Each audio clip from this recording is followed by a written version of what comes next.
Now, you might think pelvic floor training is something that we only have to think about after childbirth, but actually, fitness expert Shakira Akabusi is here to tell us why these simple strengthening exercises could be something we should all be doing on a regular basis. Now, this might sound like a really simple question, but, you know, that's me. Why not? Yeah, exactly, yeah. What actually is your pelvic floor muscle? OK, so your pelvic floor is actually a group of muscles, and there's a few muscles there, and it forms the base of our core, and it basically runs from our pubic bone at the front all the way to our coccyx bone at the back, and then across and outwards lengthways as well. And it has a really important role. I mean, it's got a couple of really important roles.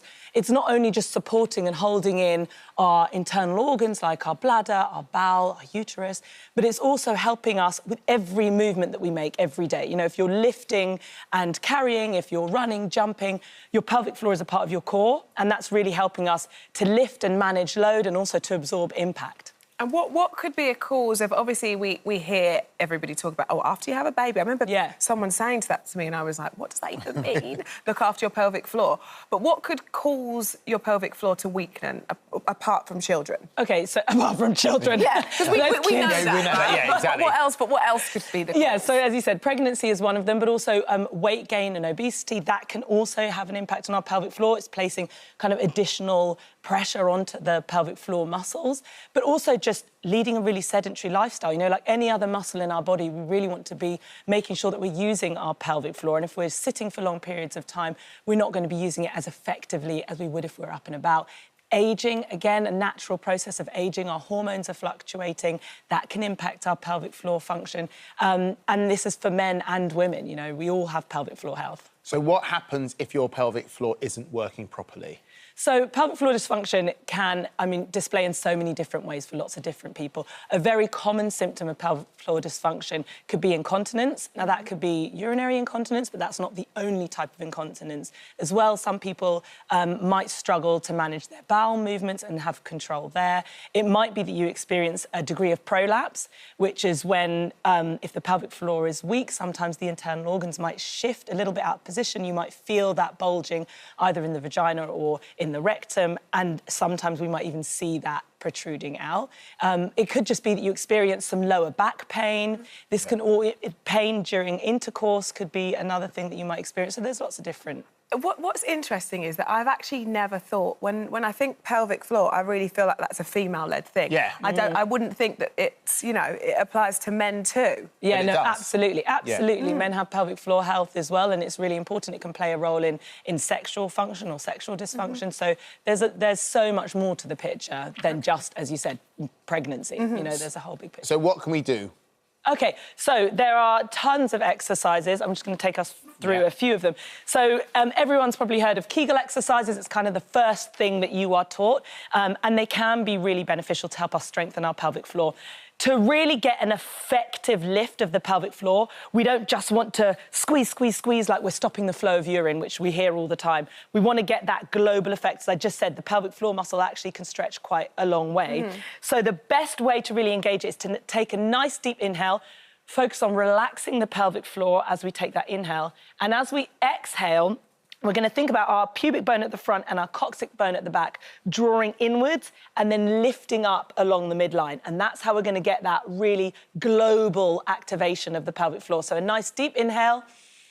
And as we exhale, thinking about drawing up, pubic bone at the front, coccyx bone at the back, drawing inwards and lifting up. That's kind of the first thing that we want to get our head around, that really taking a deep breath. And how often could you do that? Would you do that, like, 3 times in the morning? Or if you could do that, if you can do 5 minutes in the morning and 5 minutes in the evening, that's a really great way to just do that whenever. Nobody really knows you're doing it. I could be doing it now. You could be doing it right now. You know what I mean? We wouldn't even know. Yeah, exactly. Another great exercise, just to progress that on, if you've got a chair, it can be a chair, a sofa, a bench, anything. If we're lying back on the floor, we're just going to place our feet up onto that platform, take a nice deep inhale, and again, making sure that we remember to relax the pelvic floor, which is a really important part of pelvic health. Taking a deep inhale, and as we exhale, that same visualisation of the pubic bone and coccyx bone drawing up, but we're going to lift one leg, and the second leg comes to join it, and then we inhale, and as we exhale, we lift, and inhale, release. And again, if we can be doing a few minutes of that in the morning and in the evening, that's a great way just to, you know, further progress that activation. Then we can work on a bridge exercise. So really simple bridge exercise, feet flat on the floor. We're going to inhale, and as we exhale, we're going to lift the hips up.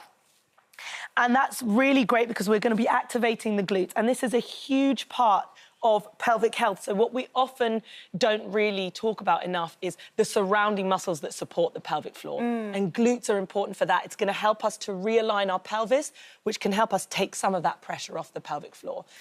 Also, just to mention with this first exercise, if you struggle to feel that connection with your pelvic floor, we can also use a pillow underneath our hips, and this decline position is going to be really great because gravity is going to be helping us and assist us with that so it engages a little floor more activation. And there's also products as well that we can use. Absolutely. So we've got a couple of different products. Sorry, one thing we haven't mentioned as well, standing up with pelvic floor exercises should be a part of your progression. When it comes to these products, we've got different ones here. So we've got the iTouch, which is an electromagnetic stimulator, which you insert up the vagina, and it will then help to stimulate pelvic floor contractions. And then we've also got the LV trainer, which doesn't have any stimulation, but actually when you're doing the contractions, it gives you some feedback to work off of. And these can be really great, maybe in that initial phase, especially if you are struggling to connect with your pelvic floor. This can be great, but it's not the one thing that can solve all the issues. You know, we also want to make sure there's a lot you've got to be doing. We want to take in All the right, exercises. and the technology has moved on. You've got this chair. Dr. Manure, please do come in. This chair, I mean, it looks remarkable. It looks like something out of Star Trek. It does, what exactly is this? So this is called the M-Seller chair. So we like to call it in the clinic the magic chair. It works through a patented technology called HIFEM, which is high-frequency electromagnetic waves. So this chair is designed to target all of the whole of the pelvic floor. And it's essentially for patients that, yes, do suffer with pelvic floor dysfunction, both male and female patients. And also, when you're looking at tightening these muscles, it's quite difficult to know which ones to contract. So this contracts all of those muscles maximally to 100% of its capacity, but also gets you thinking about which muscles. So you've almost got muscle memory.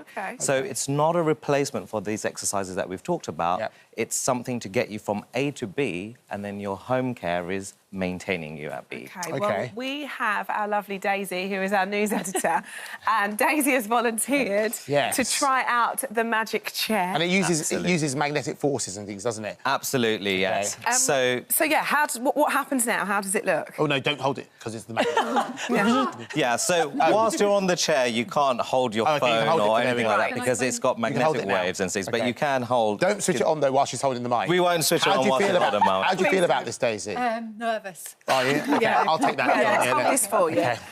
OK, so do we do it? I mean, let's do it. Look, one of the benefits with this treatment is that it's completely non-invasive. You can be fully clothed whilst you're having the treatment, which is fantastic.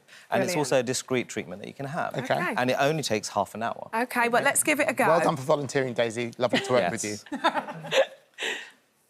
So we've adequately positioned her on the chair, and you'll start to feel, let's say, a little bit of vibration. And Daisy, we should say as well, Daisy has done the exercises before, exactly. so we can tell you how... You can tell us how this compares to the... Oh, you're right. OK. So you can hear that noise. Can everyone hear that noise? Yeah. You hear that noise? So this is contracting those muscles many times. So within half an hour, you're getting 11,000 contractions Goodness me. of the pelvic floor muscles, OK? And how does it feel, Daisy? It's a bit weird. Yeah? Yeah? It's like a kind of tingling sensation. Sorry. Like a tingling sensation, So, but it's a bit unusual. But it's not painful. Right, fine. Well, non-invasive. it's just like a... It's feels non-invasive. Like And if you wanted to do this, what would you do? Is it at certain clinics? Yes, at certain clinics. So, obviously, in my clinics, we offer this, both in London and Essex. It's a simple treatment regimen. So you have 2 treatments a week, and normally 6 treatments can get you up to a good standard. Depending on each case, you might need more, you might need fewer. And then once every 3-4 months, sometimes you might need a single session. And if people are good with their home care, they're good. Getting Brilliant it for free. stuff. Well, thank you for bringing it to us today. And oh my word, and thank you, thanks very much, Daisy. Dr. Minya. Thank you No very much. problem. Thanks, Thank you. Shakira. Thank you very much.